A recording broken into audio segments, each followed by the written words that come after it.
COVID ini pandemi biasa atau war tool atau senjata perang? Hal ini merupakan pertanyaan mendasar sehingga jawaban dari pertanyaan tersebut sesungguhnya tercermin dengan tindakan apa yang diambil oleh para pejabat saat ini. Lalu kita bertanya lagi, apa yang terjadi ketika vaksin sudah mencapai 70% populasi yang seharusnya sudah tercapai herd immunity atau kekebalan kelompok. Lalu muncul mutasi strain virus baru lagi. Berdasarkan data kecepatan melakukan vaksinasi COVID Indonesia sudah cepat di tengah gelombang terpaparnya juga tinggi seperti saat ini. Sehingga yang tadinya 250.000 vaksin per hari, Indonesia itu sesungguhnya bisa mencapai herd imunitas dalam 3 tahunan lagi dari sekarang. Saat ini dipercepat berdasarkan informasi bisa 1 juta suntik vaksin per hari. Walau data ini masih diragukan karena kalau satu tenaga kesehatan menyuntik 100 orang per hari maka ada 10.000 nakes yang bekerja. Namun kita anggap informasi ini benar dulu deh. Maka dalam 1,5 tahun lagi atau akhir tahun 2022 herd imunitas tercapai maka kita menang melawan COVID. Pertanyaan liar, apa yang terjadi kalau mutasi lain lagi datang? Lalu kita kejar-kejaran deh dengan vaksin jenis baru lagi. Kalau saat ini kita anggap serangan gelombang kedua, apa yang terjadi kalau ada strain jenis baru yang mungkin bisa membuat gelombang ketiga di tahun depan? Melihat cara penanganan pemerintah atas COVID yang merupakan virus import dan PCR antigen juga produk import kebanyakan dan masker juga terbanyak barang import, bahkan disuruh 2 lapis lagi sekarang. Lalu vaksin juga produk import. Ini kita tidak boleh berlama-lama seperti ini.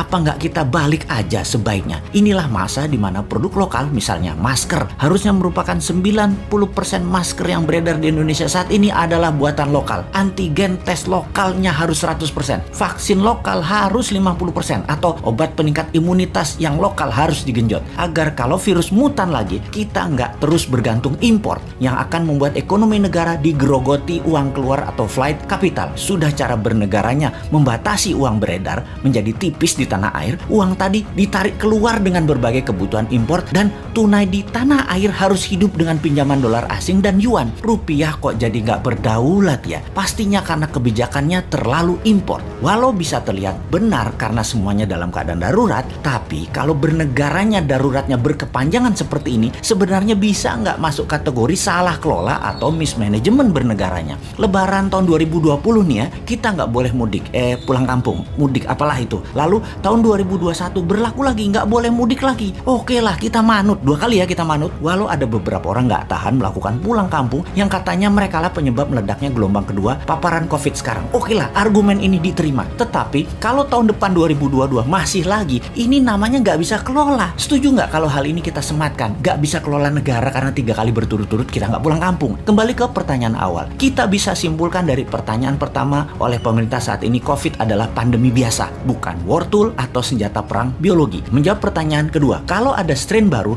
maka sepertinya ya ikut aja atas apa yang akan terjadi nanti. Kumaha engke, tak ada antisipasinya, yang ada hanyalah mudah-mudahan nggak ada mutasi lagi. Kalau terjadi berlawanan, ini senjata biologi dan strain baru, mutasi baru lagi yang membuat harus vaksin baru lagi. Kita tergopoh-gopoh lagi. Solusinya pasti tinggal bangun narasi, bayar pasukan buzzer, dan pasukan buzzer bekerja keras lagi. Nah, di posisi begini kasihan mereka yang mau jadi presiden tahun 2024 sementara mereka dalam posisi menjabat yang ternyata salah semua pengelolaan pandemi dan ekonominya. Pasti kena imbas negatifnya mereka karena mereka juga bagian dari ketidaktepatan kelola pemerintah pusat dan daerah.